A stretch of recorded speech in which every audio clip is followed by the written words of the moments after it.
you have a highlight reel here. And so originally, I kind of skipped over the highlight reel. When I first started using Matterport to help settle claims, I was like, I don't need this. This is like a sales tool, right? Highlight reel, you can define views that the program will take you to as a part of the process. So how can we use a highlight reel with saved views that we want the viewer to see in restoration?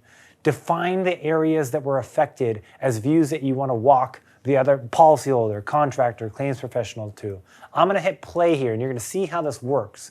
There's two transitions that are possible. One is called a slideshow transition, where it fades to black and jumps from point to point.